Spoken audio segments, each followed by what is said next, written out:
If you look at brain MRIs of someone who's in pain or depression or anything like that, they look pretty similar. So you're really looking at a similar output on that front. Where I think physical therapy school currently lacks is looking at how to what that looks like in practice. How do we network with all of these different disciplines? And there's some disciplines, like we're not taught to, hey, sometimes you got to refer to a dentist or an ENT.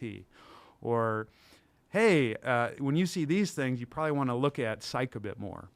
Or even just from a practical physical therapy standpoint, the most that we're taught to look at is the joint above and the joint below of a complaint area. And to me, that's still limiting. And we still have a long ways to go. And I think the unfortunate thing with just school in general, and this is true of any profession, is you're taught to pass the test. Zac, thank you for joining me on this JawCast. You're the first physical therapist that I've ever had on my channel, and thank you for joining me. And today, I just want to give a brief layout of what we're going to talk about. We're going to talk about how your approach to physical therapy differs from mainstream physical therapy. We're going to talk about your opinion of the jaws and how they fit into health in general from a physical therapist's point of view. And we're also going to talk about your thoughts on certain expanders and the implications they can have on the body as a whole. And then I want to do a deep dive on posture, because posture is also a subject that my audience is very interested in and is, of course, deeply interconnected with facial structure. So why don't we just dive right into it? Tell us about your unique approach to physical therapy. What's your elevator pitch? How are you different? What does mainstream physical therapy get wrong? Well, first off, Ron, thank you for having me on. It's an honor. This is like that whole long-time listener, first-time caller thing. So I'm flattered to be the first physical therapist on that front. So I would say where my approach differs compared to conventional physical therapy is I hate saying holistic. I'm going to say multimodal or multidimensional. So I look at myself more as a case manager in terms of when someone comes to me and they come to me with a variety of problems, whether that's more pain problems or breathing problems, sleep problems, or even performance related problems. I try to figure out what are all the pieces that they need to be able to get closer to their goal. Whether that's stuff with me on the movement side or the training side, or whether that's finding some other referral source to attend to. That's where I think I differ quite a bit. In terms of if you're just looking at me as purely a physical therapist, where I focus my efforts is on addressing the body as one entire cohesive unit, as opposed to the summation of parts. I think a lot of people, when they go to physical therapy, if they have knee pain or back pain or neck pain, a lot of conventional therapists will look maybe just at the neck and then the neighboring joints, but they don't go beyond that. Whereas when I'm looking at someone, I'm looking at how that person's entire body is moving or not moving as a unit, how they've organized themselves to deal with the imposing stressors based upon them. And then it's a matter of figuring out what tactics we can utilize to increase that available motion or strategy so they can better deal with the stressors that they're imparting on their bodies. Whereas most therapists are looking more at symptom relief, and that plays a role. And they just don't look at the regional interdependence to the extent that I do. And what I've found by making that my approach is it's allowed me to help people who may not have conventionally thought of needing physical therapy for their problems. That goes beyond pain. Like I've had some people where we've improved anxiety or certain symptoms that are more psychological in nature. Weird things like postural orthostatic tachycardia syndrome or POTS, where you have drastic changes in blood pressure, among other things. Or just very weird symptoms. Like I get a lot of people who feel like they're twisted not necessarily painful, but they just are hyper aware of their asymmetries. And so there's nothing I learned in physical therapy school that had prepared me for that. And so because I ran into these problems, I had to look for solutions to help those people because they need just as much help as anyone else. And that's what's led me to the approach that I practice today. Mm-hmm, mm-hmm. So do you think it's fair to say that physical therapy, as it's traditionally thought in PT schools, is an extension of Western medicine, which is notorious for neglecting interconnectedness of various aspects of physical and mental health?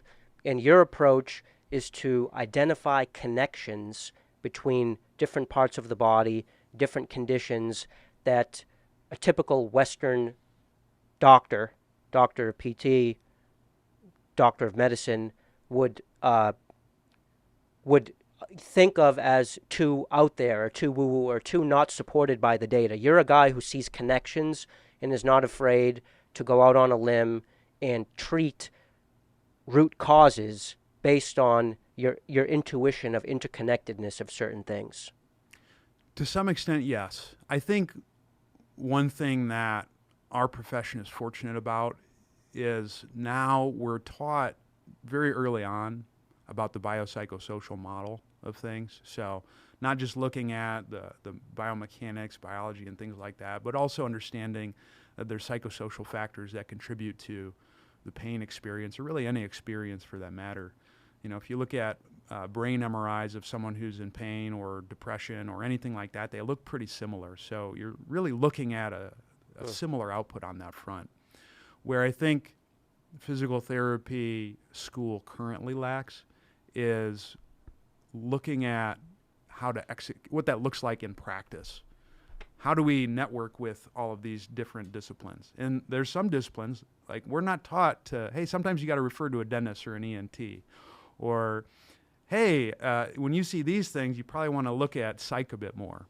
Or even just from a practical physical therapy standpoint, the most that we're taught to look at is the joint above and the joint below of a complaint area. And to me, that's still limiting. And we still have a long ways to go. And I think the unfortunate thing with just school in general, and this is true of any profession, is you're taught to pass the test. And oftentimes 100%. the test for licensure is antiquated. And it doesn't really prepare you adequately to help people out in the field. And that's where you have to be dedicated to try to find solutions that will help those people. Mm-hmm, mm-hmm. Yeah, and it's almost like as a student, you don't want the test to get updated because there's 20 years of test prep companies that have gone into figuring out the test, and if the test changes, then, oh, shit, we got to figure it out from scratch.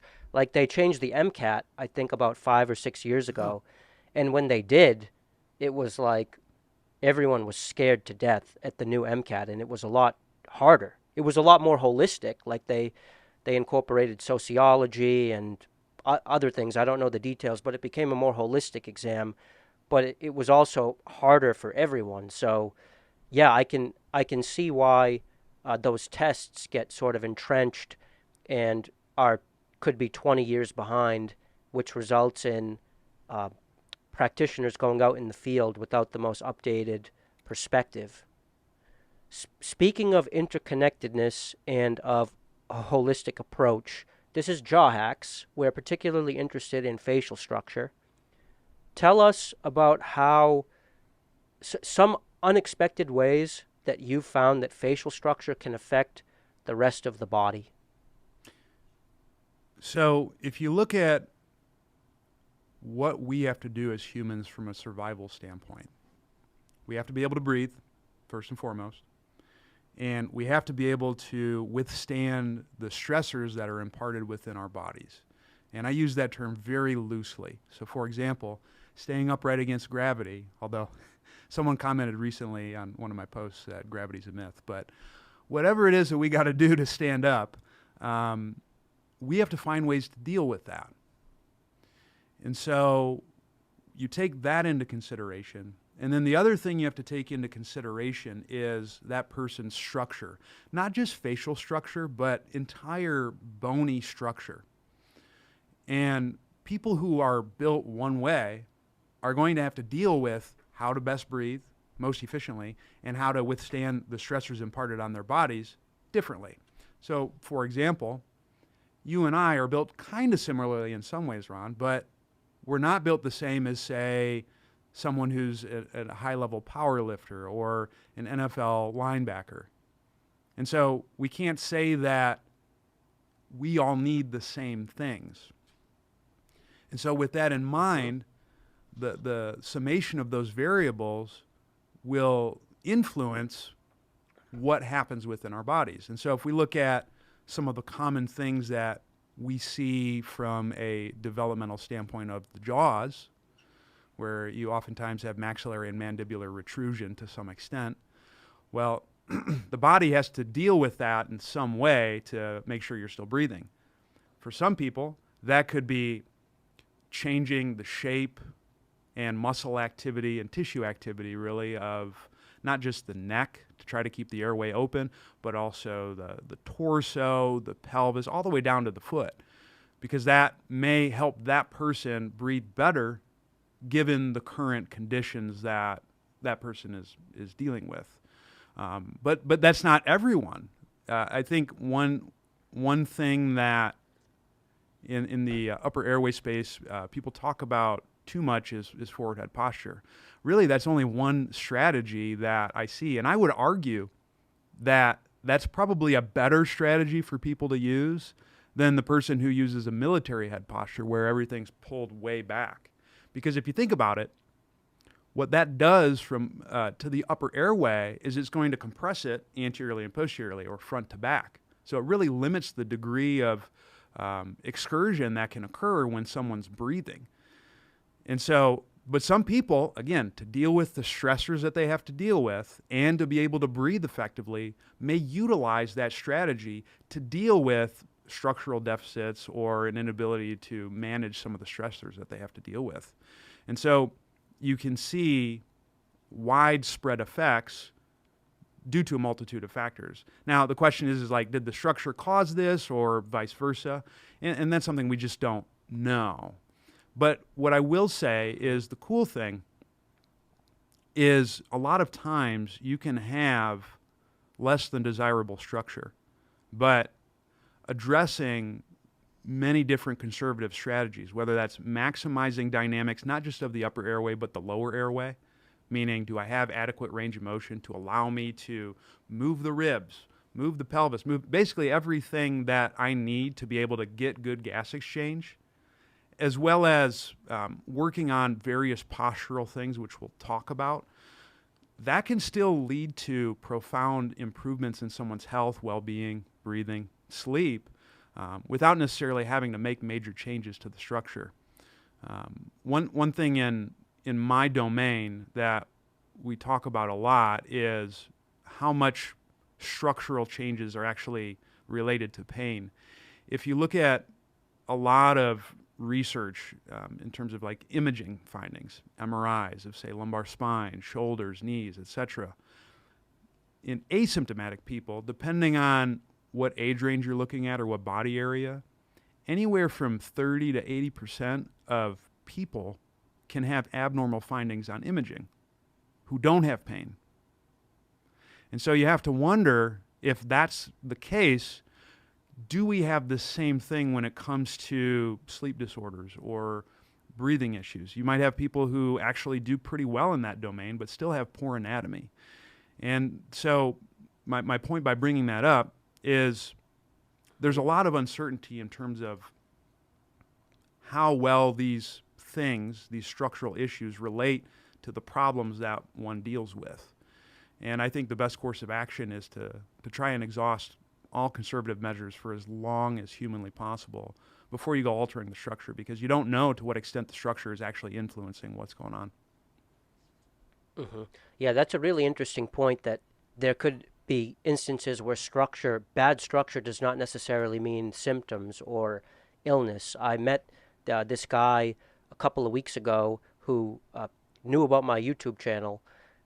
I just met him in public, and he knew me, which is one of the first times that happened. But he was like, "Yeah, what do you think about me?"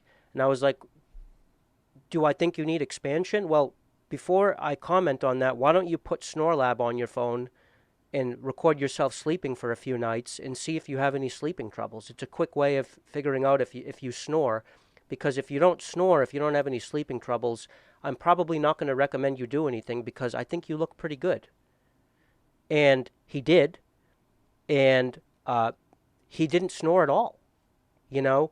And he was definitely didn't have ideal facial structure. He looked good enough. The whole package I thought was attractive enough for him to get through life. But objectively speaking, he had a pretty narrow maxilla, pretty recessed lower jaw, good style and all that, but just deficient structure. Didn't snore at all. Whereas me, people look at me and they say, "Ron, you're seeing a surgeon in a few months. I think that's crazy." And I say, well, I'm still snoring 20 to 25% of the night. Huh. So I am, and because I use SnoreLab, and it for weeks in a row now I've used it, and I snore about 20 to 25% of the night. So yeah, you're right. People should not just rush in to get treated unless they have good reason to, and unless they've exhausted other options. Question for you: you mentioned the lower airway. That's a term I've never heard used before, which is just indicative of the fact that it's not talked about enough. By lower airway, do you mean like everything not related to the facial structure and throat? Are you talking about the torso? The torso all the way down to the pelvis, really the rest of the body. So I think you have to look at the entire breathing mechanism to see where there's issues. And I would argue sometimes you can have issues in the lower airway that could be impacting things going on in the upper airway. So, for example, when you take a breath of air in, your entire rib cage has to be able to expand in all directions to create space for the air to go.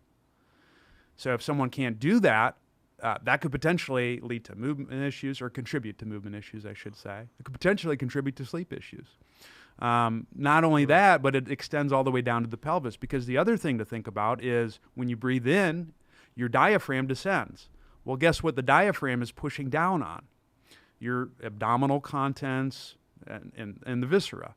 And so how well does the Like your ab wall guts? have the ability? Yeah, the guts. Yeah.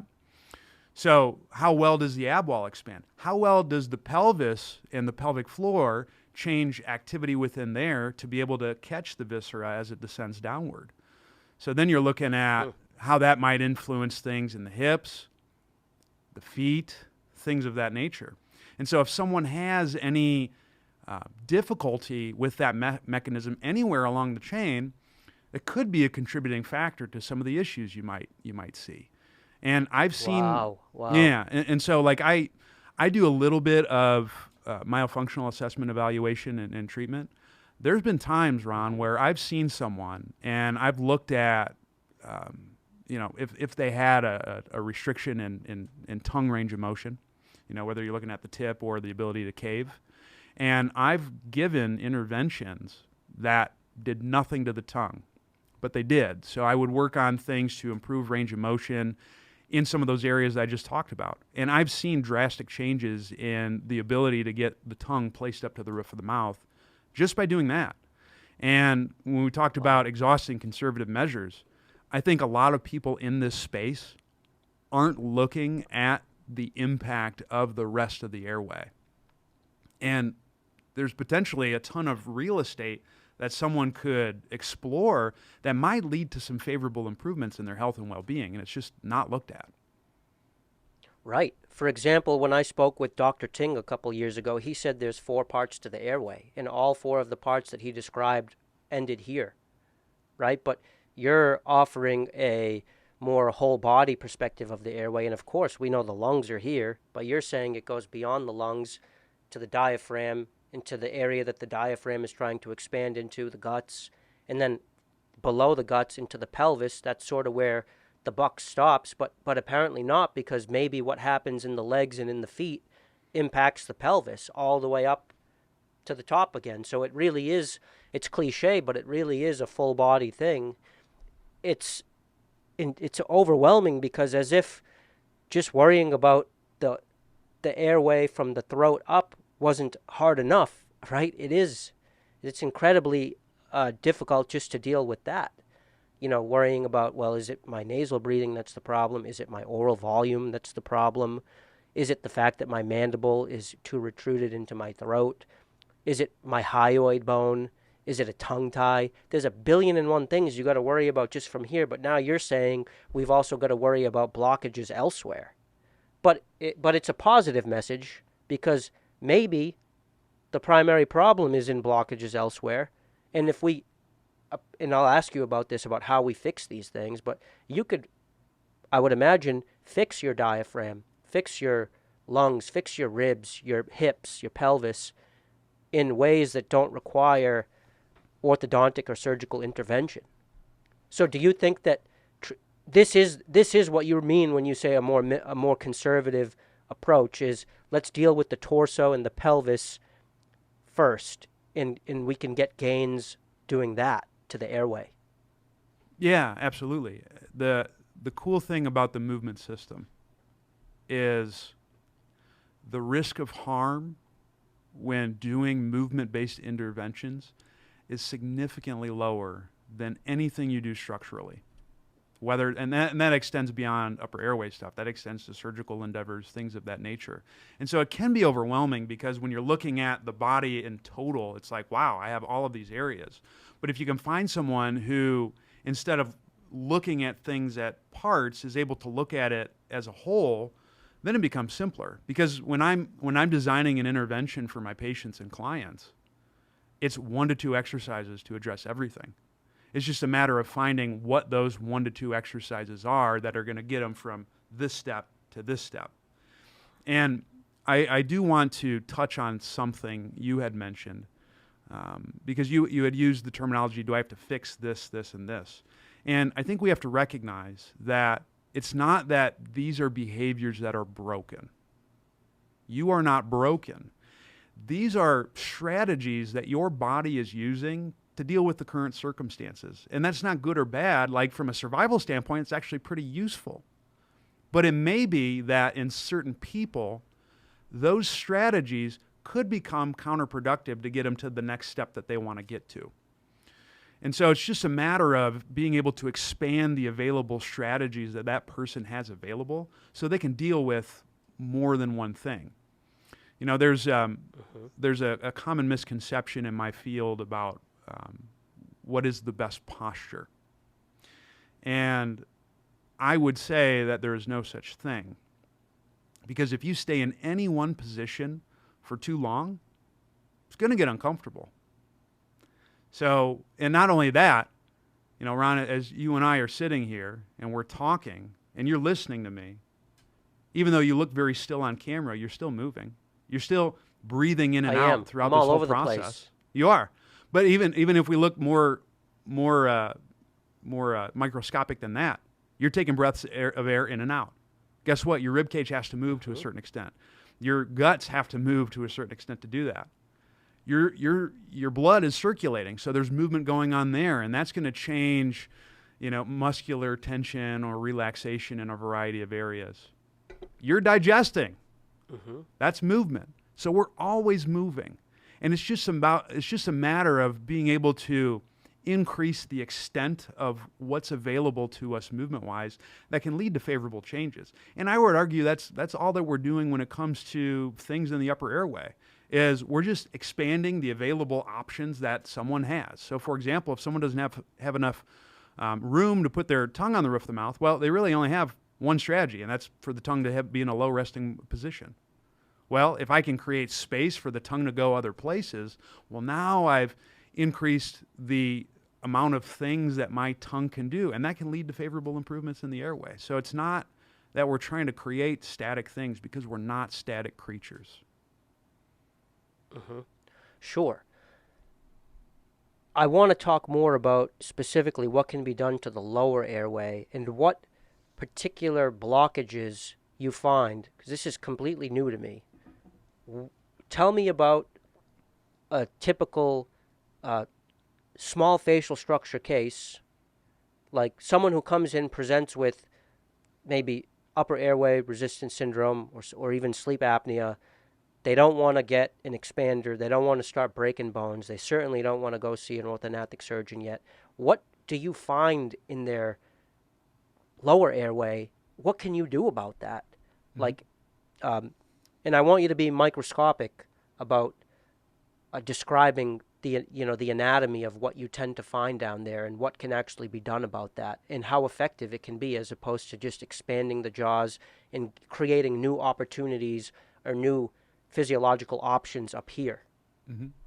How powerful can lower airway intervention be is really what I'm getting at. Sure. Well, so here's the assumptions that I operate from. If the goal is to be able to stay upright, manage the stressors that we deal with, one, two, be able to breathe in the most energy efficient way possible, and three, just be able to manage energy, period.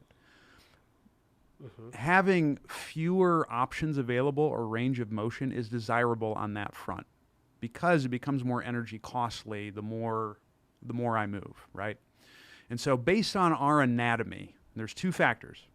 The first factor is we're asymmetrical. That's normal, right? I've got heart on my left side, I have a liver on my right side. There's several studies that have shown, based on that internal organ asymmetry, we all have a rightward bias, regardless of hand preference. Meaning that if you look at normal subjects, everyone's spine has a slight degree of rightward rotation. The second thing that I would say is the more that I shift my center of mass and center of gravity forward, the more that inherently restricts available movement. All right?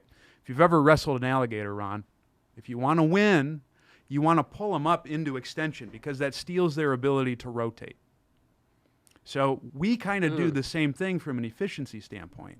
So what happens is our bodies have a tendency to shift its center of mass forward and to the right.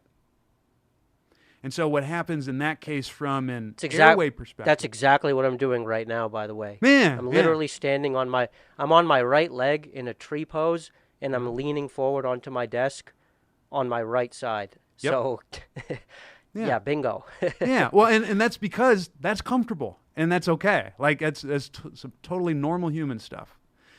But so what happens in the airway is you'll oftentimes see the lower rib cage. So if you kind of, not like the sternum area, but just the space right above the abdomen, you'll oftentimes see those lower ribs more prominent. We'll call them rib flares. You'll see that stuff move more forward.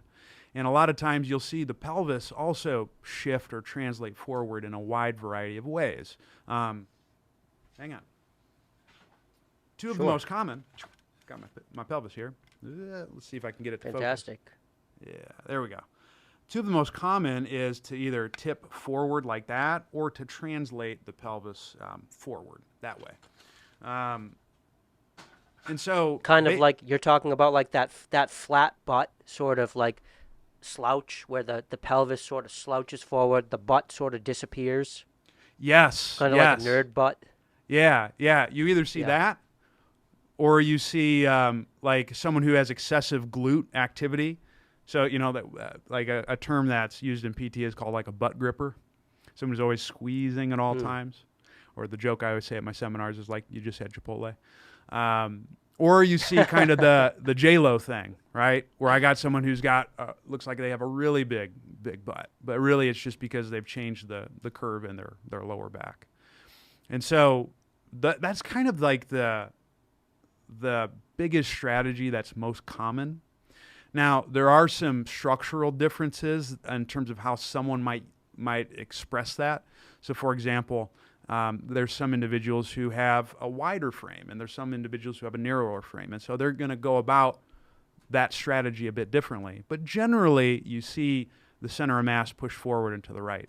And so a lot of times what the focus is that I do is as I teach people to go in the exact opposite strategy. So we basically eclipse everything that's available. So if I have someone who only goes forward and right, I'm going to find ways of getting them to go backward and left. But the key, and this is where a lot of people screw this up, is if I got a pelvis that's maybe like tilted anteriorly, right? And which again, to some extent is normal. I'm not just going to go and flip it the other way.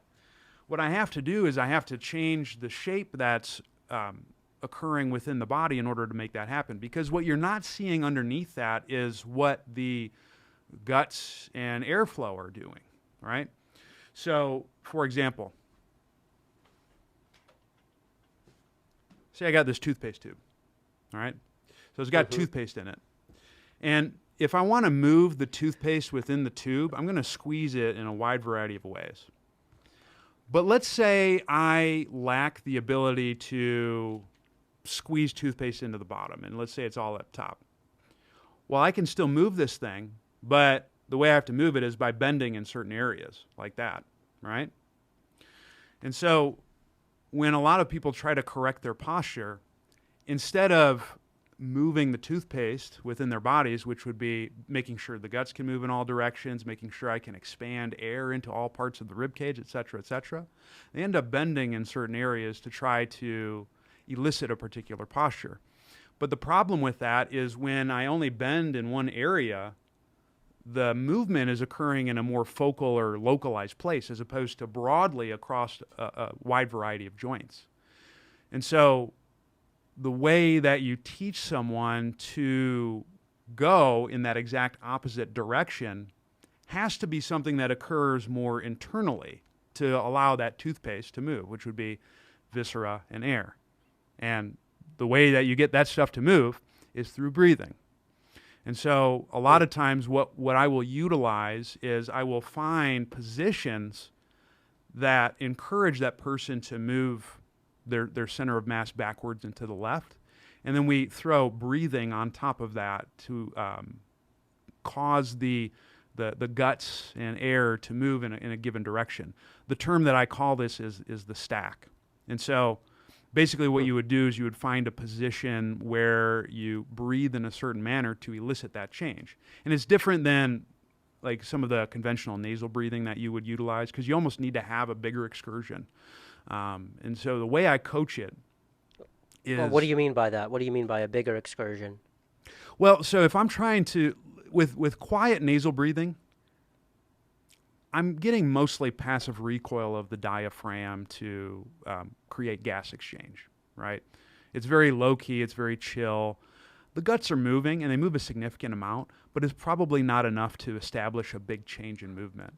Whereas if I'm trying to gain motion in a given area, I might have to move more air to change tissue tension relationships in a specific area. For example, let's say I need to do things to get the back of the rib cage to move. Well, what I might do in order to really bias air into that specific area is I might have to exhale a bit more air out than I normally would, and then I might have to inhale a bit more than I normally would to elicit a movement change. So that would be the big difference. You're not looking at like tidal volume, right? Just the normal amount that we move. You're looking at moving more into things beyond that. So you're going to shock the system a little bit to bring pieces of the system back online. You almost got to exaggerate a little bit to reach out and grab those parts of the body that need to be brought back online. Yeah, you could think of it this way. Yeah, so like you could think of it this way, right? If I'm bending straight my elbow, I'm not going to get massive biceps by doing that. But if I add resistance and now I start doing some curls, then I got a fighting chance. The same principle applies to increasing movement if we're using a respiratory strategy. So I might get some movement of the rib cage just by normally breathing in and out. But if I really got to drive air into a certain direction to allow me to move in a different way, I might need to move more air. And so it's the same process. Go ahead. Just to sum up what you've said to this point, are you suggesting a respiratory approach to posture correction? Yes. Is that a accurate summation of sort of what you're in the process of describing? Yes. Start with the breath and use the breath as the guide to undoing the knot. Yeah, 100%. So to speak. Yeah. I would argue that with every exercise, even if you're not emphasizing breathing, it's still a respiratory strategy because you're breathing at all times. Even when you're not breathing, right? If you're holding your breath to do a specific thing, there's changes in carbon dioxide concentration, and that can have different influences on a multitude of things. Zac, could I ask you to demonstrate for us a typical stack adjustment that you might teach to a new patient of yours? Just Sure. like, because I'm having a hard time imagining what it would look like. Would you be able to sort of get up and play the role of a typical client with one version of bad posture, and then sort of show us how you might rebuild that posture with just in your own body? Yeah, absolutely. So I might not be able to demonstrate fully, but what I can do is I'll link the exercise I'm talking about to you, and if you want to put that in the show notes, we can. Done. So let me just go over let's do this. Common posture. Sure. You see someone who's got rounded shoulders, slouched, forward head posture, mouth breathing. Okay? So commonly... Is that the center of mass coming forward? It is. Forward and then to the right? Okay. It is. Yes, that's a very common way that people will do that. Because a lot of times what you'll also see with that is you'll see the pelvis almost ahead of where the torso is. We would call that like a sway back posture. All right, that's a very common one. And so conventionally you would think, well, this person's got tight pecs. They might even have like a tight rectus abdominis, and then you would do things to stretch that. Well, here's the problem. When you're stretching, you're still creating tension because you're feeling tension within the system. And so now you got muscles that are just fighting against tension in a more elongated position. And so I utilize a different approach. And so for that particular person, what I might do is I might have them lie on their stomach, because when they lie on their stomach, gravity is going to bias air and the abs being in a more forward position. So that helps with some of the internal stuff that we were talking about when I utilized the toothpaste tube. And then from there, I would have them breathe in a specific way. So the inhale piece, well, actually, the first thing I would do is make sure the upper cervical or the upper neck is in a slight amount of extension. That's just to open the airway. So you could think like the CPR position. That first. From there, you're going to silently breathe in through your nose, and you're not going to force it. The cue that I always give people is imagine Michael Myers from the Halloween movies is in your house somewhere, but you still have to do this exercise. And that's important because if I try to pull a bunch of air in, I'm going to start using my accessory muscles, so neck muscles, chest muscles, and things like that to try to pull as much air in as possible. Well, if I have those muscles contracting, guess what? That's not going to allow the ribcage to expand. That's going to compress the upper airway because I get these neck muscles squeezing around the airway, and it's not allowing for me to increase space. Whereas if I go with a silent nasal inhale and I'm not forcing it, I'm reducing muscular tension, and that can allow expansion in the entire airway to occur. So it's silent in through the nose, just like that. And if I'm getting fancy with someone, you would cue tongue on the roof of the mouth and things like that. But a lot of times when you're first working with someone, that's just too many things to worry about. So silent nasal in. And then the exhale is generally soft, slow, and easy through the mouth. Again, that's going to allow for more movement of the guts and air. And it's really long, easy. Just like that. Now, a lot of times when I'm coaching that, I will focus on making sure that the lower belly gets smaller. Because you could think about it this way. If I'm trying to maximize airflow dynamics, I need the guts to be able to ascend as much as possible.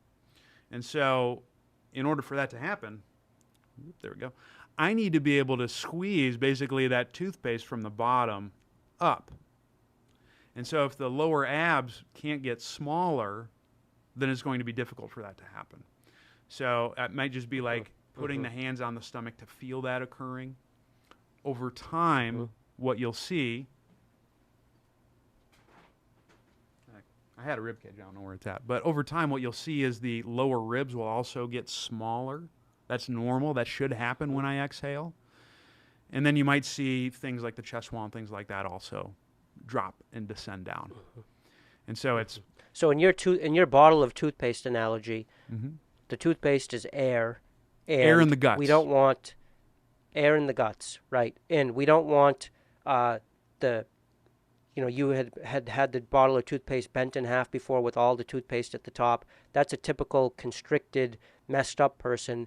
We want to get the toothpaste flowing all the way up and down the bottle, and the bottom of the bottle is the guts. And we can cue that part of the body to come online by even just sort of gently touching it, putting our hands on it, becoming more interoceptively aware of it, and then relaxing, breathing as if Michael Myers were in the other room. That can allow you to sort of chill out enough and let go of the compensatory muscles enough to feel those muscles coming and being recruited into the process. Yeah. Yeah, you nailed it. And then it's just a matter of selecting exercises to target specific areas. So like in the case that I was talking about, if I lie completely flat and I have my palms kind of like so, which I don't know if I can zoom out, like that basically kind of puts me in a position where it's harder for me to recruit the pecs, and I can start to teach that person to bring their center of mass back. And then that, if I were to make that more challenging, I might lift the knees out, almost looking like a frog position. And then that can move to more of a quadruped position. And then you can kind of work things that way. If I were to just utilize So still on their strategy. stomach, still on their stomach, but you're splaying the knees out Yes. while they're on their stomach. Yeah. And would you then be lifting up the pelvis a little bit and sort of getting into like a hump position, or is your pelvis still flat on the ground when you're with your legs splayed out? The pelvis or the whole torso would be off the ground in that case. I see. Yeah, and maybe the we pelvis can for link that to matter. that one. Yeah, I'll definitely If link you've to got that. a video on that, check the show notes. I got a gang Cool. of them. I haven't had a chance to watch your whole channel. I mean, you've got a whole edifice of content built up on your channel. I highly recommend anyone who's jiving with what Zac's saying to dive into it in his YouTube channel, of course, which is going to be linked below. So, yeah,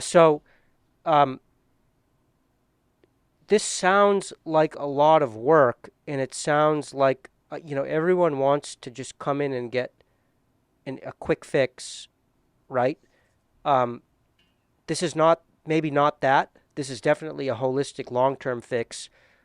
What I wanted to ask you about, though, is just as I was imagining doing these exercises and I was sort of doing them as you were talking, I could feel myself being relaxed. I mean, this quiet inhale and exhale exercise that you're talking about is deeply relaxing and is basically a kind of meditation, a relaxation meditation.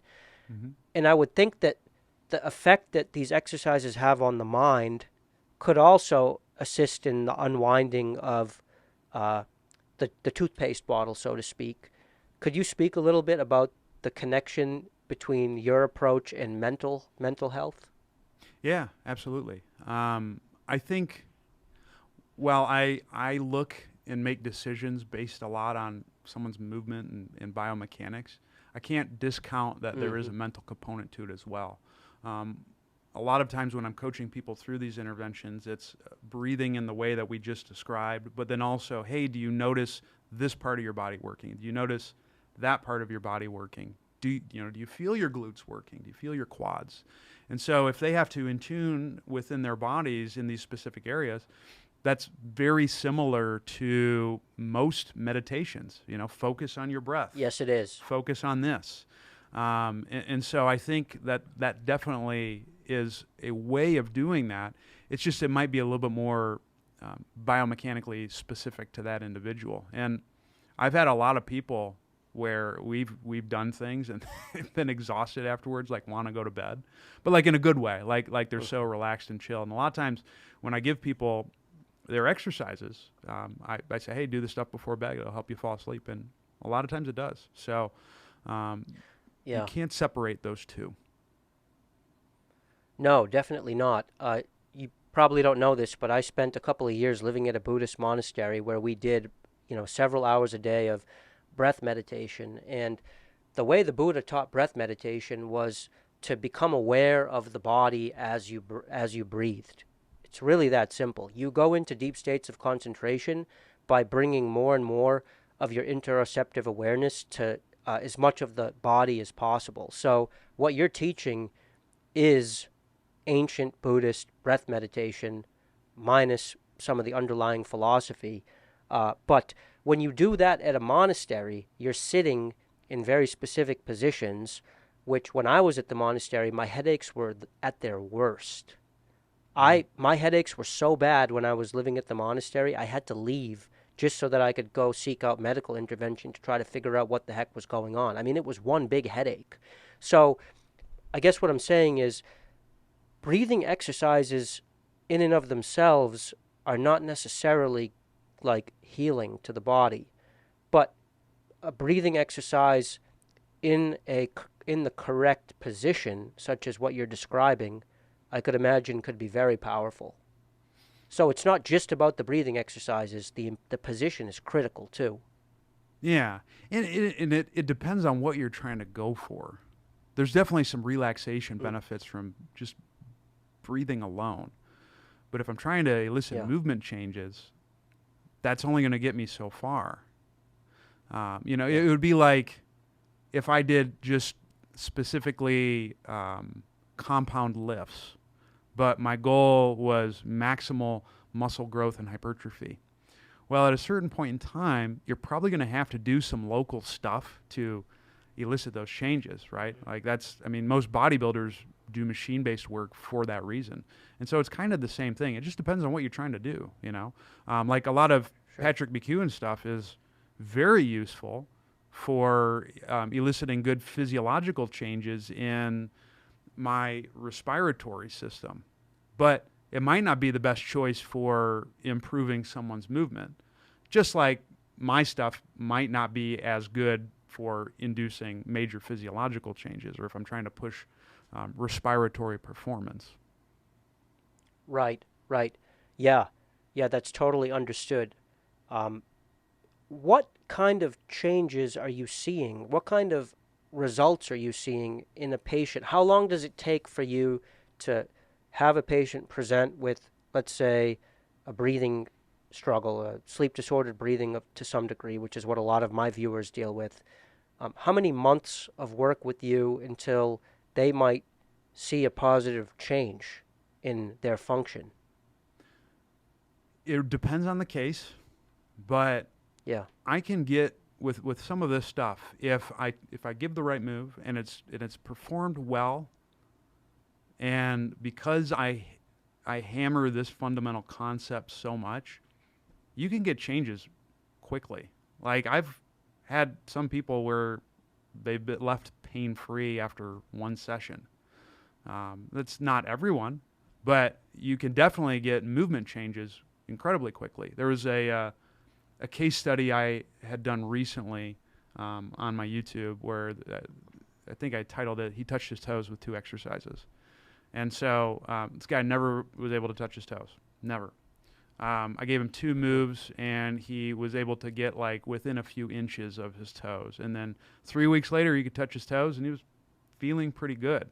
So you can get changes that happen quite quickly. It just depends on to what extent the movement system is related to that person's issues, right? Now, there's some people who they've been in persistent pain or they've had persistent sleep issues for an extended period of time, and they might require not just me, but other things, and their system might not be as adaptable, and so that will obviously take longer. And so it really depends on the person. But like I've seen some people who within a couple weeks get significant changes in their sleep quality from doing some of these interventions. And so it again goes back to, have you really exhausted all conservative measures to improve some of the things that you're dealing with? Now, have I cured sleep apnea in people? No. But have I helped people sleep better with some of this stuff? Of course. Yeah. There was a couple clients in 2020 where I had this young girl. She was probably 11 years old, had a lot of night terrors, nightmares, snoring, things of that nature. And we did a lot of stuff that was more lower airway focused. Most of that was gone within a month's time. Did she have noticeably deficient facial structure? Oh yeah, it was bad. She had Yeah. definitely a lip tie, mouth breathing. Vertical facial dimensions were, we definitely were hitting the rule of thirds by any means. Sure. That was there, but even with that, and also the history of trauma, abuse. But even with those things, was still able to get some favorable changes, But Sure. That's incredible. yeah. And I say that too, that doesn't happen with everyone. And so I want to try to give people hope that there are other things that maybe they're not looking at, but at the same time too, we have to be comfortable moving through life with uncertainty, because you really don't know what thing or things are going to make the largest impact. But the best thing you can do is to try things and just see how your response is, and make sure you give it enough time. Mm-hmm. Yeah, and what you're suggesting is certainly not something that I ever consciously tried, or that anyone I've spoken to in recent years has tried. Generally, people who are in my audience are just going right for the upper airway intervention and trying to create a positive adaptation opportunity there. And so why don't we transition to that? Because God knows we could talk about your healing methods for hours, and I would love to be your patient, honestly, and just pick up as much gains as I could through your methods. How often, or maybe that's not the right question, but are you often hitting a wall with patients in your own treatment modalities and then requiring or suggesting that they see someone for some upper airway intervention? And just in general, how does upper airway intervention jive with what you're doing? Do you find that sometimes if you can free up the upper airway, that there's a positive feedback loop where they can then do your exercises better, and it turns out that the maxillary expansion was sort of the magic bullet in their case? Yeah, I've definitely had some cases where that has been the case. I guess my boss, she was one of those individuals. So I had some limited hip range of motion, shoulder range of motion. We did some stuff. I was able to get it to budge a little bit, but it wasn't drastic. And for a very long period of time, was waking up at 2 a.m. every night. And this is a tiny woman. And never had a sleep study. And so I said, hey, maybe you should look into that. And her AHI was 38, I think. Yeah, I mean, it was significant. And so she ended up getting an MMA. And ever since then, just her ability to change available motion is day and night. So it's definitely a thing. But where I struggle is that's a costly intervention. I mean, she's definitely spent over 6 figures, or not over 6, but in the 6 figures on everything surrounding this. And so I can't high always five, low 6. Yeah. I mean, the stuff's not cheap. An MMA, if you're paying it for MMA out of pocket in the U.S., that's a $30,000 to $60,000 operation. Yeah, absolutely. Yeah, it's no joke. Yeah, and then you have to look at, like, as a provider, can I confidently ask someone to make this leap based on the available data that I have? And so with that in mind, I'm always going to try to exhaust conservative measures for as long as possible. And I think because of that, I don't refer out as much as, say, like, our colleagues Joe and Ashley do. And that just might be my population, but also I don't have many people in Las Vegas who I can refer to for certain things. So I think that's an inherent limitation. And so when you put those constraints on yourself, you have to look at, well, what can I do in even if I have someone who presents with sleep stuff and maybe they don't want to go that route. And so it's a matter of making sure that they have available movement so their system can rest, so they can relax. Are they able to push performance? Do they have adequate fitness? Are they practicing good sleep hygiene? How's their nutrition? How's their mental health? Are they sociable? Like, are these things that I can cultivate within them and push as far as I possibly can so we can avoid changing the anatomy? Because once you change the anatomy, you can't unchange it. So it's a permanent thing. Whereas a lot of these other conservative measures don't have as much permanence. They cater more into some of the plastic or changeable nature that we have within us. But I would say the number of times within my career that I've had to go that route is probably a handful. But that could also be just the people who I see. Sure. I know that a lot of people listening to this are already convinced that they need some sort of upper airway intervention. And I can imagine, and I see myself doing this right now as I'm listening to you. I'm seeing what you're offering as a supplement to upper airway intervention. So, thank you for going there in terms of some of the other stuff that you're doing as a conservative approach. What would you say are your top 3 or top 5 other modalities that you're incorporating with your own respiratory approach to sort of improving breathing or improving posture? What other treatment modalities do you like to help heal people? Mm-hmm. Yeah, aside from the postural-based stuff, building fitness in any way I possibly can, but it's still utilizing a lot of the same principles. So, for example, if we kind of talk, if we cater back to the previous exercises that we had looked at, so that's to create space, but then I want to be able to maintain that available space within my body as I'm loading, because there's favorable benefits to having more muscle mass and being able to produce force. So the progression of that quadruped position or that prone position might look like a push-up, or it might look like some incline or overhead press variation. And then at high speeds, it might look like some type of medicine ball throw. And so I utilize that a significant amount with my clients because I think there's tons of benefits to exercise. I utilize a fair amount of myofunctional therapy. I've been trained in some of that. And so utilizing various interventions on that regard have proven to be very fruitful for a lot of people who maybe aren't willing to go the routes of needing some drastic upper airway strategy.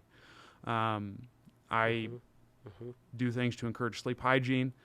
Where I work at in Las Vegas, Elevate Sports Performance and Healthcare, we have a whole team of massage therapists, nutrition coaches, so referring out to them. We have trainers, we have chiros.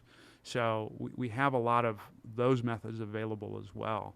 And then I think the other thing is it's not necessarily a treatment that I do, but also finding ways to advocate for the other stuff that they may need. And so that whether that's networking with psychologists, which is probably my number one referral source. Orthopedic surgeons, whatever they need to be successful. I would say that's the other modality. And that includes, dental providers and upper airway providers. I've definitely had some people where they couldn't, no matter how many times I told them to quietly nasal breathe, they had so much resistance or issues with their nose that I referred to an ENT, and then we got that taken care of. Yeah, that's a great list of things that everyone should consider doing in addition to any upper airway intervention that they may be already set on. You did mention that you teach myofunctional therapy, which for all intents and purposes, let's call it synonymous with mewing. So Zac's mewing tips, and I call it mewing because mewing is pretty much the key word that is search engine optimized in this space. What are Zac's mewing tips that people listening to this can incorporate right now to start improving their airway, improving their function without any surgical or orthodontic upper airway intervention?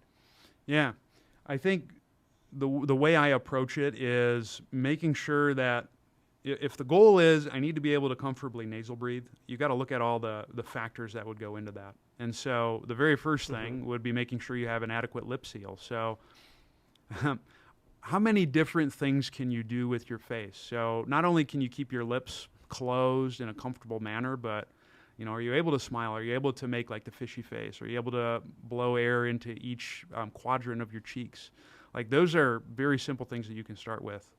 Obviously, placing the tongue on the roof of the mouth, that's a critical piece when it comes to mewing. But the other thing to think about is, can your tongue change and create enough shapes to be able to do that? So, are you able to narrow your tongue enough so it fits up into the roof of the mouth? So that could be, can you create a pointy tongue? Interesting. Yeah. Are you able to make the taco tongue? Because there's certain muscles within the tongue complex that do that. Are you able to make your tongue big, upper and lower? All of those things are things that you could work on to improve dynamics of the tongue. And then once you have that, are you able to chew, gather food without necessarily having a bunch of food within the cheeks? That was when I did myo myself, that was a struggle that I had.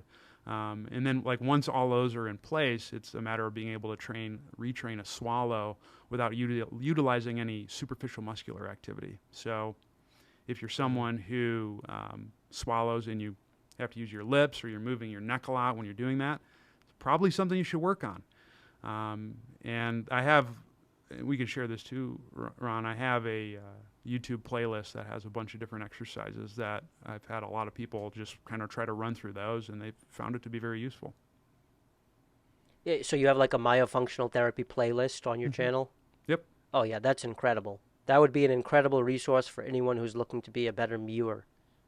Yeah. Yeah, it's a lot Great. more than, if there's one thing I learned when I was just getting into that, it's so much more than just tongue placement. Because it kind of goes back to what I was saying earlier. Like there's no one good posture. You need to be able to have many different postures that you can assume. And I would argue the same when it comes to tongue placement and positioning. Like I need to be able to move my tongue in a wide variety of ways. And if I can't do that, you're going to be limited when it comes to having to actually use your tongue. Yeah. To a hammer, everything is a nail. People normally on my channel are orthodontists who like expanders. Please tell us, what do you think are the potential dangers of jumping into an expander? Can they wreak havoc on the body in ways that orthodontists, who are sort of, for all intents and purposes, even if they're focused on more than the smile, they're probably still generally limited to the neck up? What are some unintended dangers of doing something like a nasomaxillary expander, like the MSE, or jumping into a double jaw surgery? Yeah. Well, you don't know how the movement system or the neuromuscular system is going to respond and react to changes within the structure. And I do wonder if that's a contributing factor to why sometimes an MSE might not expand perfectly symmetrically, even though the forces are different. Because when I'm imparting these forces onto the bone, the muscles have to react to those forces. And in some folks, they might react in an unfavorable way, leading to some of these issues. The same could be said if I have someone who got a double jaw surgery. If I've pushed the maxilla and the mandible forward, but the neuromuscular tissues don't have the capacity to deal with that new body shape, perhaps that's another contributing factor to why some of the times these surgeries can relapse. And so it doesn't mean that... Issue. Go ahead. Relapse is a huge issue with expansion and especially with MMA. Yeah. And so you have to ask, why is that? And again, I'm not going to say that, well, it's because you can't stack, But there are other factors that we're potentially not looking at that could be contributed to that, because it's like, well, what are these forces that are contributing to relapse? Well, if we know that we have to deal with stressors in a certain way, and our body generally craves the most efficient energy pathway to do that, maybe it is a factor. And I also think the other thing too is and this is not just true of providers who are looking at changing anatomy, but it extends beyond the upper airway. I mean, I see the same thing in people who have gotten surgeries in a variety of areas, and it led to no improvements in symptoms. And that's because it's just the way a person presents is so much more than how they physically look, and you just have to take that into consideration. And it may be that if I'm a provider who is doing things to change the anatomy permanently, right? I can change anatomy, but it's over the long haul, and you're looking at bigger muscles, maybe increases in bone density, etc. But if I'm doing something that quickly changes the anatomy, I probably have to make sure that I'm doing as many things possible to support that change in anatomy, so the odds of regression are minimized. Can't say that it's prevented, but minimized. And so that's looking at some of these other variables. So if you could, in a nutshell, hypothesize what causes MSE asymmetry, what would that sound like? If you're holding a gun to my head. Yeah, microscopically, like Yeah. you mentioned musculature, kind of resisting the expansion more on one side than the other. Yeah. That's a deep analysis, because normally people focus on maybe the bone on one side was a little bit more calcified than on the other, harder for whatever reason, and puts up more of a fight to the appliance. But you're suggesting it's a three-dimensional sort of asymmetry that exists within the body, and that would you say that getting your stack game right before expansion could potentially lower the risk of an asymmetry or a relapse? Yeah. So let me just preface this. I wouldn't say that there's any evidence that supports that claim from a research standpoint. But as we know in this field, there's not much research with any of the stuff that's showing anything conclusive at this point. And that doesn't mean that it's wrong. But in the thing that you had mentioned, Ron, like the bone is more calcified on one side, you have to ask, why is the bone more calcified on one side? Because Wolff's Law didn't just happen because. It's because there were certain forces that were imparted on that person for whatever reason, and it's likely a multitude of reasons. And in order to alter where the forces are being distributed, you have to change something. And so it could be that improving someone's movement dynamics, which stack breathing and going through that progression is one way, and there's things that extend up into the, tongue, airway, things of that nature, that could potentially be a rate-limiting step in one's ability to expand in one direction versus the other. Because if I'm trying to push into one direction, but I have all of this increased muscle activity in that direction, that's going to be really tough to overcome. It would be like the unstoppable force versus the immovable object sort of thing. And so what I have to do is one of those forces has to give at some point. Yeah. So normally people think that the solution to MSE asymmetry in a perfect world would be, identify the source of resistance that's on the side that's not budging, and then go in and do some sort of surgical assist to free up that side and make the resistance of that side equal to the resistance of the other side. The Zac Cupples solution might be more like, hey, give me a couple months with someone, let me get their stack right, let me start to develop a harmony throughout the rest of their body, flowing uphill into the face, and that would be at least a complementary approach we could take to eliminating asymmetric resistance in the maxilla to that expansive force? It's entirely possible. I would say if you're not looking at all of the other tissues that could contribute to that, and you're only looking at one, you're definitely missing some potential variables at play, because the structural piece is only one component. You have to look at the dynamics of that structure as well, and that could potentially influence things. And it might be that that person still needs some type of surgical intervention to elicit a change. But even with surgical interventions, if the behaviors that that person's exhibiting, the movement behaviors, and these are unconscious things, are still there, you might not get a lasting change. It's no different than if, someone goes to rehab for some type of addiction and then they go back to the same environment that they were in. Chances are they're going to relapse. Yeah. I think you could use that analogy to this right here.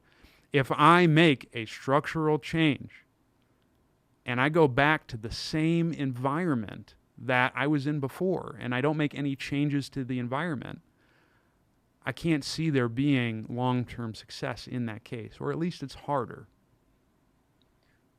But also using that analogy, it could be that doing the intervention, like this is more of seeing it as a circle, doing the intervention and then going back into the attempt to change the environment. The intervention might have been the rate-limiting step. The upper airway resistance might have been the rate-limiting step to being able to habituate the change in the environment. And so sometimes the upper airway expansion or intervention is what's needed to jumpstart the process. But no matter what, it needs to be done in harmony or in sync with environmental change in order to make it a lasting result. And maybe for some people it just happens automatically that their mouth gets a lot bigger, their nose gets a lot bigger, and they were like the teacup that was already ready to overflow, right? And like they were already pushing on all the right levers, doing all the right things fitness-wise and training-wise to like be ready to take advantage of that space that they bought themselves with the MSE or with the MMA. And for them it happens automatically, but for a lot of other people, they just they see the expander as the quick fix, but they're not doing the other background stuff that's needed to also be done. I would wholeheartedly agree with what you said. If I may take an analogy to my profession, sometimes, no matter what I do, a person might need a total joint replacement. And it might be that is the rate-limiting step that they have to deal with in order to allow me to push a bit further in the directions we want to go. And it's the same thing in this case. You can definitely have structural issues that are the limiter. And it might be the catalyst leading to the favorable changes needed. This all has to go in concert. And I think what makes it tough in our space is knowing what those rate-limiting steps are. And that's just part of the process that you have to go. I mean, not to get super philosophical, but that's the way life is. Like we live with uncertainty throughout, and you don't know what things, decisions, people you associate with are going to, what impact that they're going to have on you. But you got to try some stuff and see what happens. Yeah, right. Or my approach is to just do everything that you think is right all at once.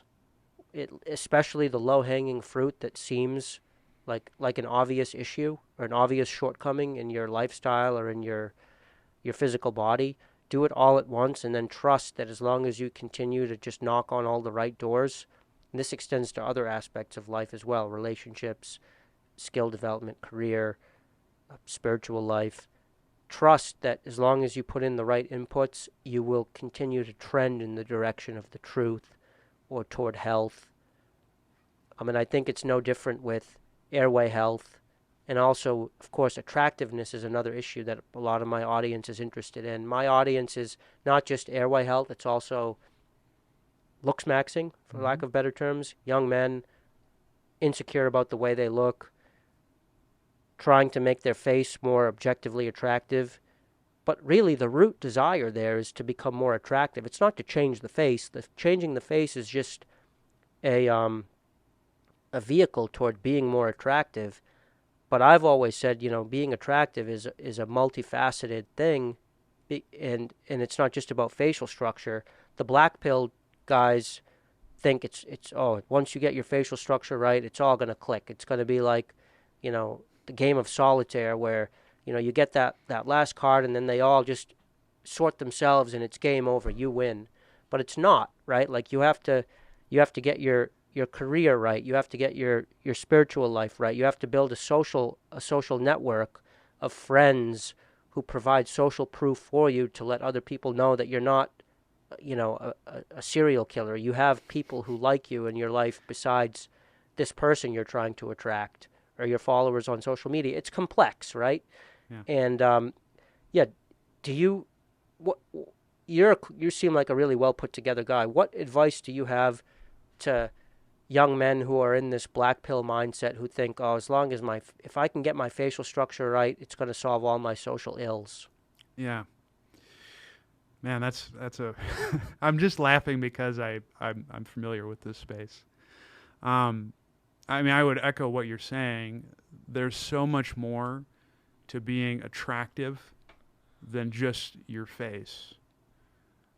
And I think that's, again, I'm not a relationship expert by any means, nor an expert in male and female dynamics, but there's a lot of people with unattractive faces who are dating someone or have a significant other or are successful with women.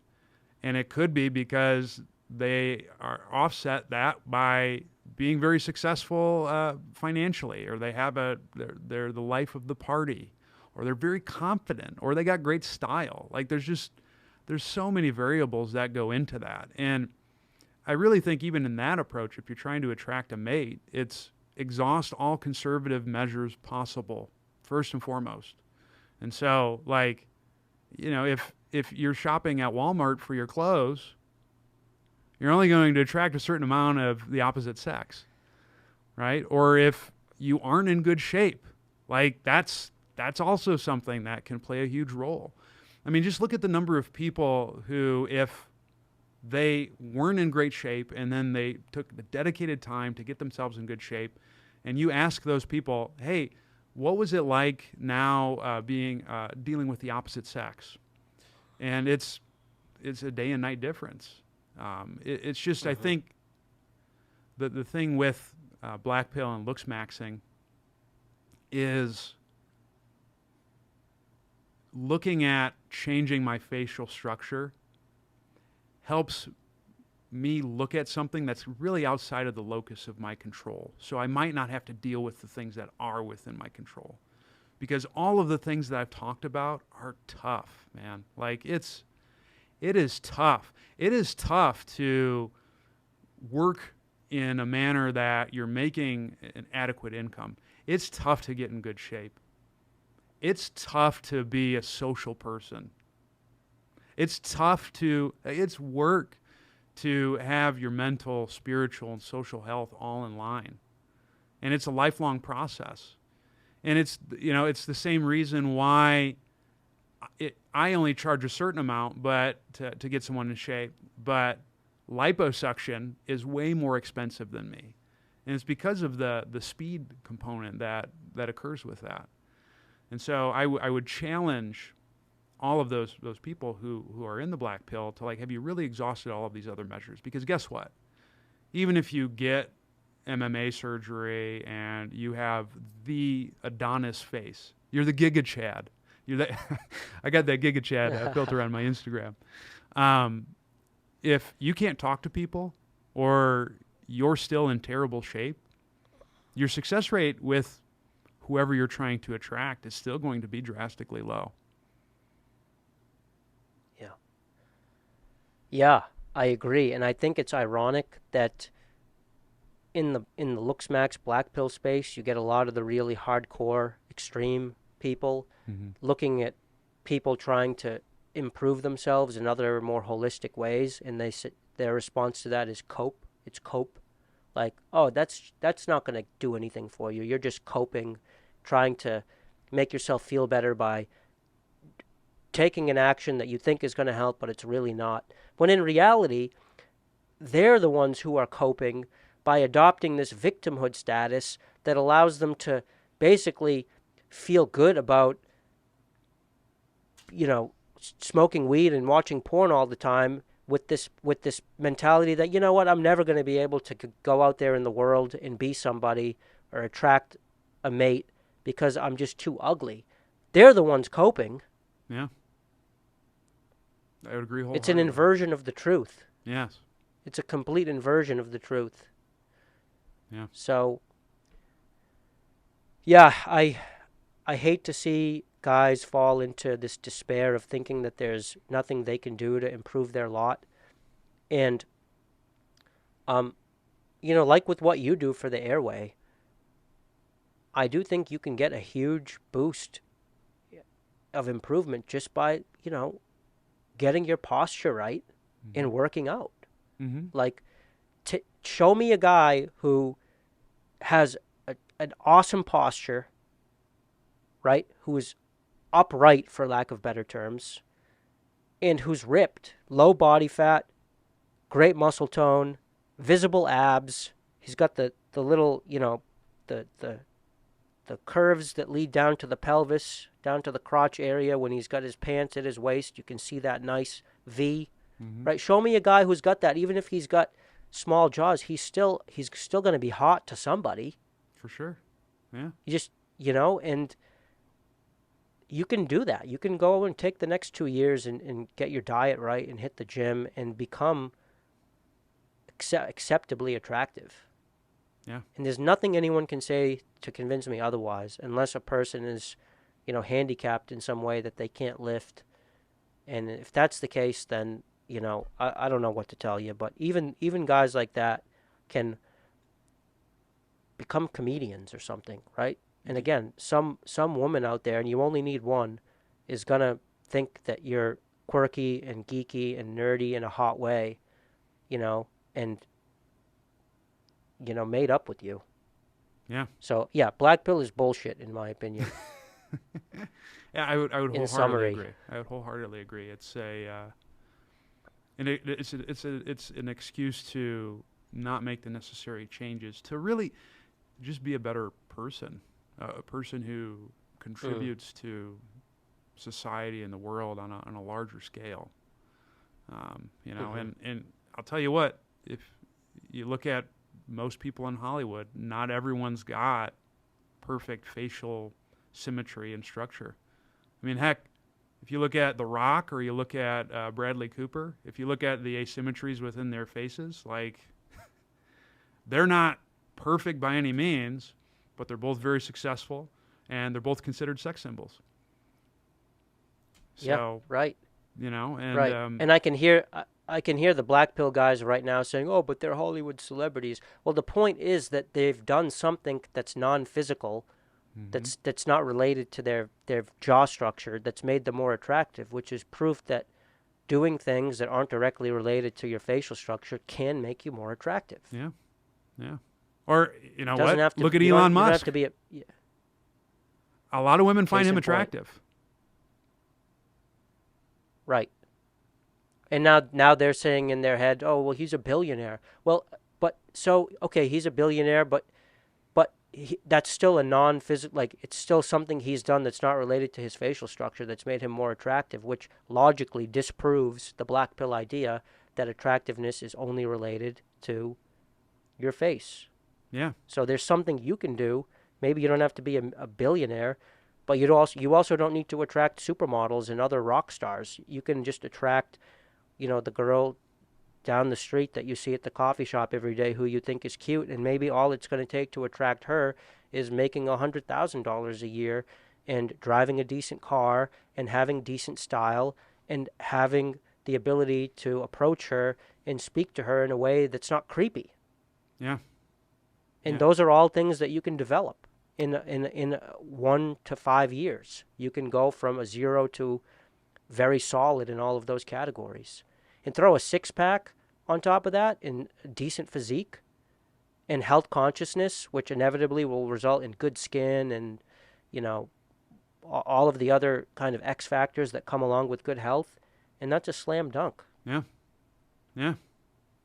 Believe it or not, with my retruded mandible, I have had girlfriends in the past. So I don't believe that for a second. I know, right? It's tough. No. It's tough. But if I can do it, good Lord, man. Just about anyone can. No, you're the man. I have no doubt that you attract very high quality women, because you're a cool dude and you're a great speaker and you have a passion that you're living. That's another big one. I mean, that's a hard one.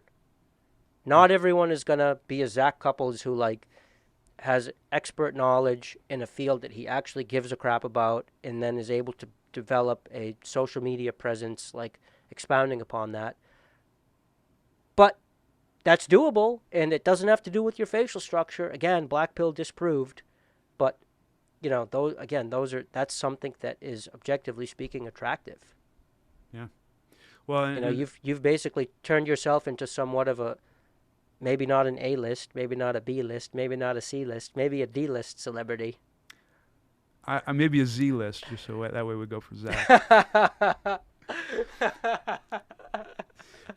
But actually, to your point, there is research out there showing that if you have a purpose, that can lead to profound favorable health impacts in the face of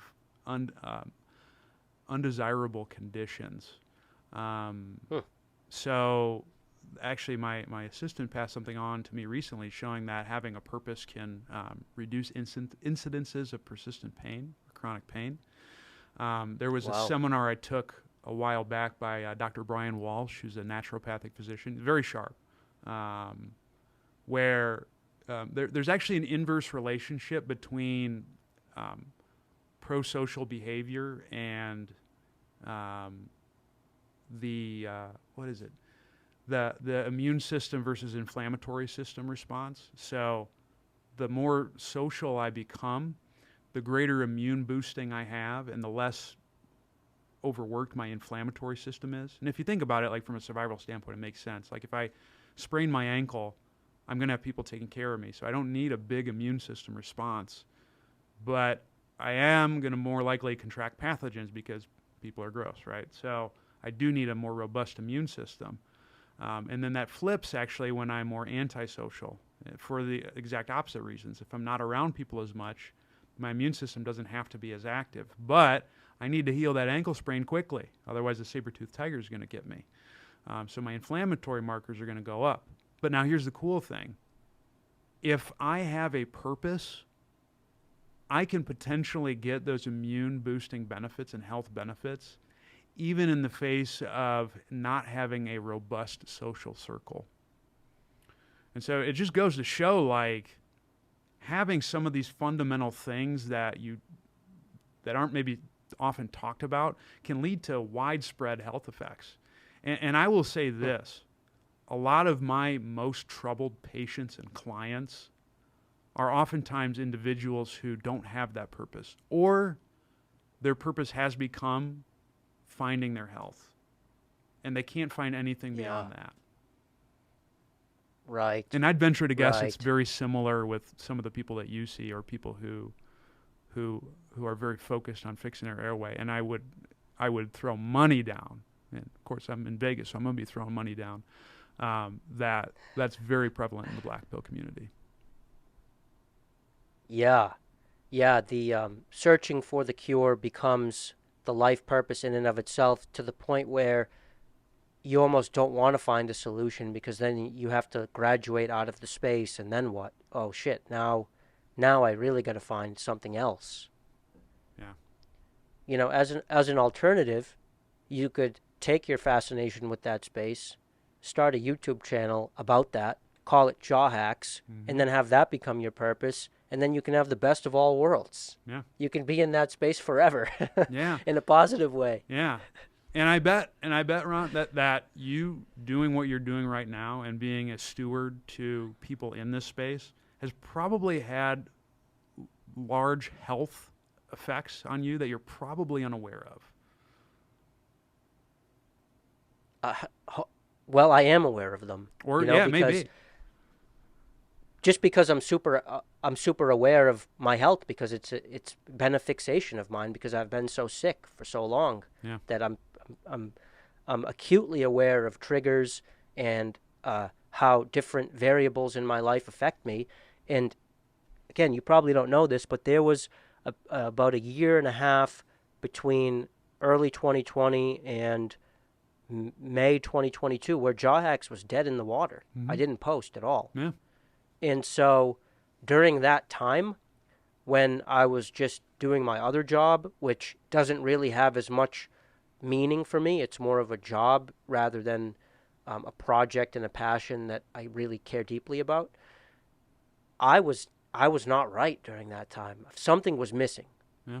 Something was missing, and it's an X factor that, when you have a why to get to the work you're doing, it allows you to deal with physical difficulties, which if you don't really have a why, you just become fixated on the physical difficulty, right? Like, oh, I didn't sleep good last night, so I'm not going to work today. But if it's for JawHacks, which is something I care about because there's other people that I feel like I'm helping, or even just because I can't deny it, there's this lizard brain thing about being an influencer where, like, human beings just love to get social verification. It is what it is. It's motivating to post a video and see the analytics on it. For better or for worse, it is what it is. But when you get that in your life, it feels good. And you're right, it smooths over a lot of the physical shortcomings that human beings inevitably have. And just a last comment on this, the weather in New England is brutal. And the winters are dark and long and cold, and you basically can't go outside for like 3 to 4 months out of the year without feeling physical pain. And what I have found in myself is that when I have no purpose, the winters are a lot harder. I become fixated on the weather. I'm just really upset. Oh my God, it's getting dark at 4 o'clock, and when is spring coming? But I remembered back to when I was in college and high school, when I had social circle and when I had things to do. I never cared about the winter. I never thought of the winter as this tough time. It was just like another season. But in periods after I graduated, when there were ebbs and flows in my purpose and in my career, so to speak, I became way more fixated on the weather. And I think that's also a telling example of what you're describing, and about how purpose can basically smooth out so much of the noise that our bodies and our minds can otherwise throw at us. Yeah. You were weathers maxing, you might say. Oh man. Well, I was when I moved to Southern California. I was weathers maxing. Hey man, that's why I'm here. Yeah, but is that where you're in Vegas, right? Yeah, you're in Vegas. Yeah, I mean, it's like, well, I hate being cold, but I definitely. I mean, I'm from Illinois originally, but as I got older, seasonal depression, like, definitely a thing. Definitely a thing. For sure. But to your point, because you have things that are bigger than you now that you have to deal with, it is amazing what stressors or less than ideal conditions you can deal with when you have something like that in place. And when you don't, it becomes much more difficult because you don't have that resiliency. Yeah. That's it in a nutshell. That's exactly right. It's just a truth in life that's the case.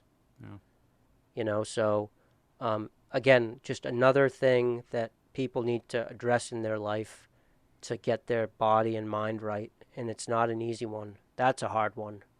Because that one literally requires a year doing this. No, I don't think it's that. A year doing that. Getting closer. A year doing this. Okay, now we're on to something. Oh, but to double down on that, I got to do 2 years of school to do this. That one takes, I don't know, 10 years, I would say, to, unless you're lucky and you just know and then you roll right out of school into something else. Or, maybe you're one of those lucky kids who didn't, because kind of the approach that been pitching a lot to young guys is the trades, man. It's Mm. such a hack. Oh Like, God. Yeah. you first of all, who the hell like, without getting too political, but who the hell wants to go to a university right now and just and be, it's not a I wouldn't want to be in a university with all of the politics that's now involved in that, plus the debt, plus being a knowledge worker for the rest of your life, working for some corporation that's going to tell you what you can and can't do and think. You have to work on their schedule.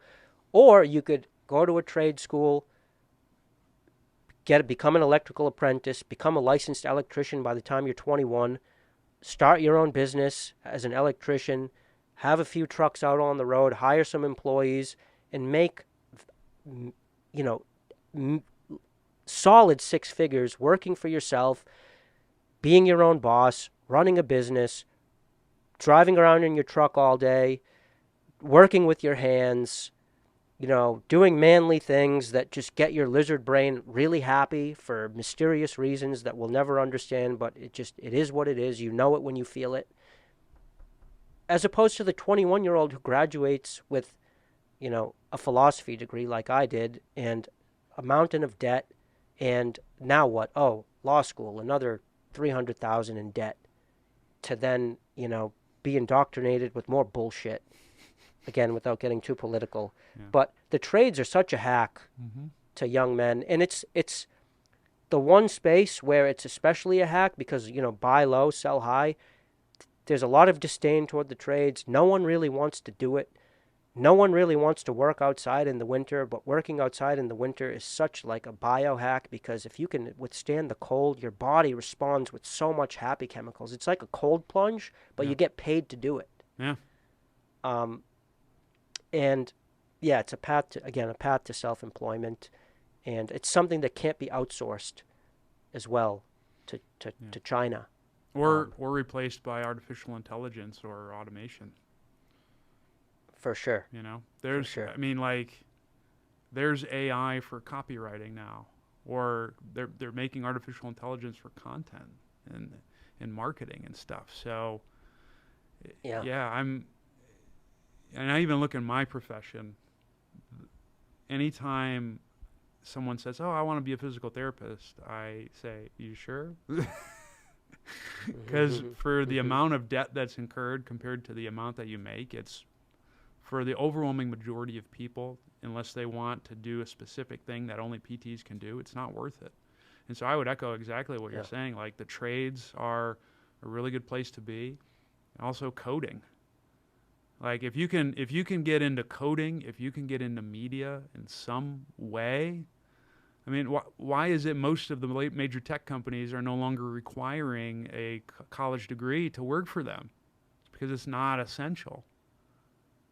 Mm-hmm. And so there's so many ways that you can make an impact in this world, and that should be the primary focus.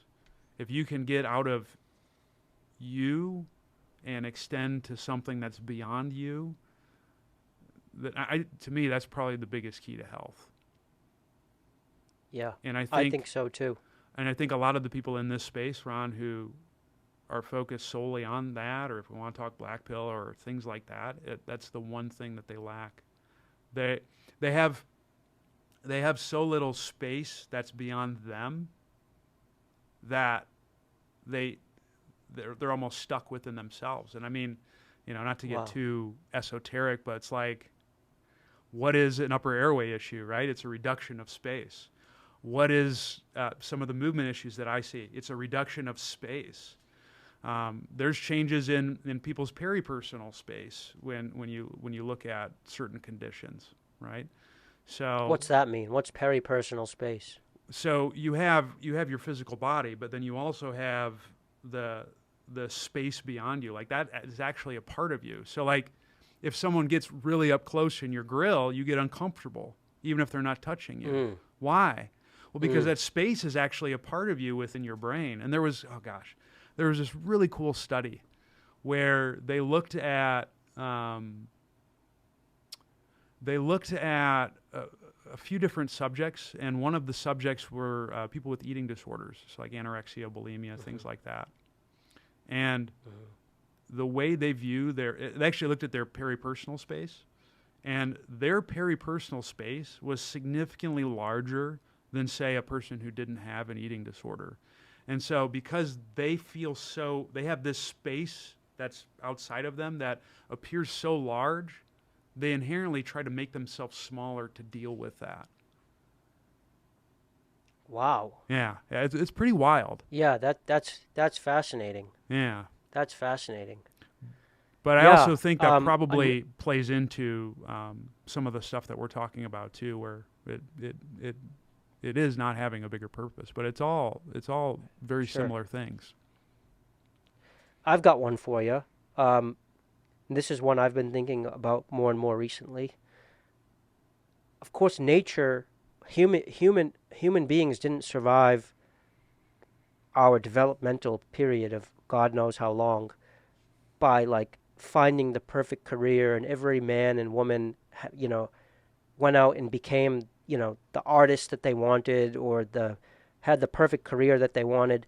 They did it, I think, by becoming parents and by unselfing through having a family and children and making it about the wife and the kids that you were supporting. What are your thoughts on that hypothesis? Is that the career that like nature had intended for us? It was so simple, just like family, look out for your close friends, your tribe. Is that what are your thoughts on that? Yeah, that's a good question. Just to preface, this is me waxing philosophical at this point, but even if you just look at like what is my goal, right? From just a baseline, not some of the esoteric stuff that we're talking about, but like my goal of my existence is to pass on my genes somehow, right? So I continue to have a legacy. Like that's solely why I exist. And the only reason I exist is because everyone before me had attained that goal in some way. And so it would seem like that's probably the most basic purpose from a rudimentary standpoint. Like if we're just looking at why are we here? But in the modern age, you don't necessarily have to do that. Or I'll tell you what, it's becoming much more difficult to do that with the advent of dating apps, tech. We're just so connected in a different way that it's almost disconnecting. Like the things that the modern world that we're dealing with right now is a very new phenomenon. And so I do wonder what health consequences are occurring because of that. And is avoiding some of those fundamental things, are there potentially negative long-term consequences of that? And I don't have the answer to that. It's something interesting to think about. Yeah. And as if it weren't already hard enough to like try to go out and live the life that we're designed to live, that's going to make us happy and healthy. Like to start a family now, you probably got to own a home, unless you want to be like part of the rainbow family and live in a school bus, which by the way, I did that for a while. Awesome. You can do that. You can find a hippie woman to like raise kids with you in a school bus and just, spange, which is to say stand on the corner and beg for spare change. You can survive that way. Yeah. But for most of us, having a wife and kids is going to mean buying a home. And look at what it costs to get into a home these days. It's incredibly expensive to get into real estate, not to mention even renting. And so I think what's happening with a lot of people now is that they're shacking up, like, finding a bedroom to rent in a house with other people, or like living with their parents. And so it's hard, but it's just goes to show that, like, if you really want to be attractive and stand out and set yourself up to live a life where you can attract a partner and then maybe have a family and kids and live this deeply potentially meaningful life, you got to work at it, and you got to start working at it right away, because it's, this is a 10-year project that you got to start now slowly. Yeah. And build. And it involves more than just changing your facial structure. For sure. Because the kid with good facial structure, he better hope he's like earning some money so he can put a down payment on a house soon too, because otherwise, when he's 26 and still living with mom and dad, that's not going to be that attractive. No. So maybe you can get ahead of that kid who's got one up on you now by just working on other areas of your life too. Yeah. It's the long game. You got to play the long game, and you got to account for all of the different elements of the foundation of having a good life and being a good man and being attractive and being able to support your attractiveness with logistics, like having a home. Yeah, I would agree with that wholeheartedly. You wanna cultivate a life that someone would be overjoyed to be in, and that involves a lot of the things that you're talking about. Yeah. Zac, why don't we wrap it? We're pushing close to 2 hours. Wow. It's gone by fast. Yeah.